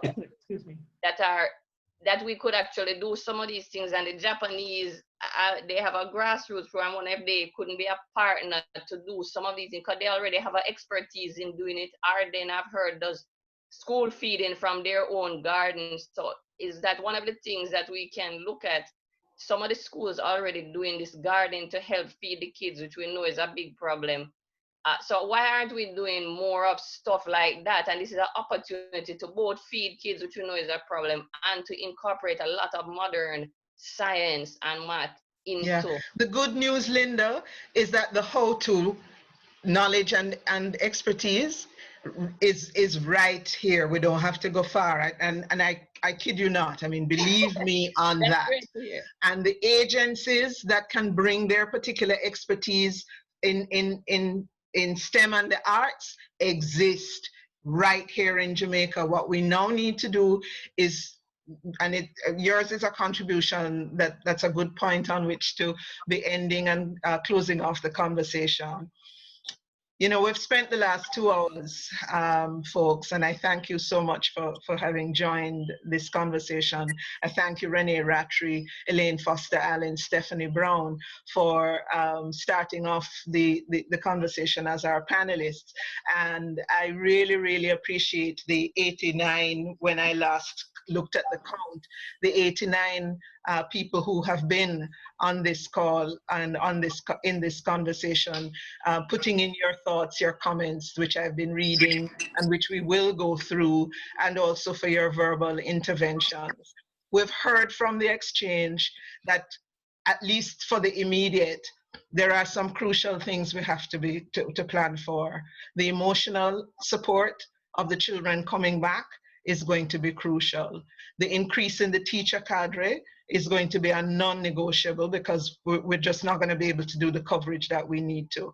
That means that if we're not already thinking about it, we're going to have a massive mobilization of people who have taught, who are not teaching now, people who are just about to graduate, people who are willing to volunteer in the classroom. We have to have a massive mobilization of community aides and community school aides who can partner with teachers in the supervision of children, in the working with the children in the one-to-one. Many children are going to need the extra support to catch up, and we're going to have to be able to provide that. We're going to need the home support systems so that we can help parents to help their children to catch up. The roving caregiver and roving teachers aides, itinerant teachers aides is something we're going to need to be thinking about. How we manage the system, whether it's shift system or calling on community spaces, etc., is something we're going to have to do. We've heard in this conversation that if you're an NGO and a CBO, your organization has services of various kinds. Now is the time to step up and raise your hand and say, we have these services and we would like to bring them in support to the cause. But we've also heard that preparing our people to be neo-colonialists is a model of education that never served us and cannot possibly serve us going forward. That a radical reimagining of what our mission is and how we're going to achieve that mission is going to be necessary. It means, therefore, that has to be articulated by those of us out in the wider society who are thinking about these issues, that activism and advocacy has to become part of our playbook. That recording and putting our thoughts down in a way that's accessible to a wide audience is something we're going to have to make part of our playbook. I know many of us are tired. We've been doing this for a long time, but now is not the time for us to get weary in the doing. I want to really, really thank you, therefore, everybody, for joining the conversation. We hope that it's been stimulating. There are many things that have been suggested that we need to take on board and think about for the immediate going back to school and with the wider angled lens for us to get to equity, quality, leadership that transforms, and ultimately education that places power and draws on the power of the learners and everybody in the ecosystem so that we transform our societies. I'm Carol Narcisse, and on behalf of all the other women who have been part of this process of organizing a platform for us to share like this, I want to just thank you, everybody, and to wish you all the best for the rest of the afternoon. Until next Friday, same time, same place, there'll be another conversation. We see you then. Bye-bye. Thank you. Thank you. Thank you, Renee. Thank you so much, Stephanie. Thank you, Elaine. Well done. Thanks, everybody. We discuss health, so another important topic. Okay. Next week is health. Great. Thanks, everybody.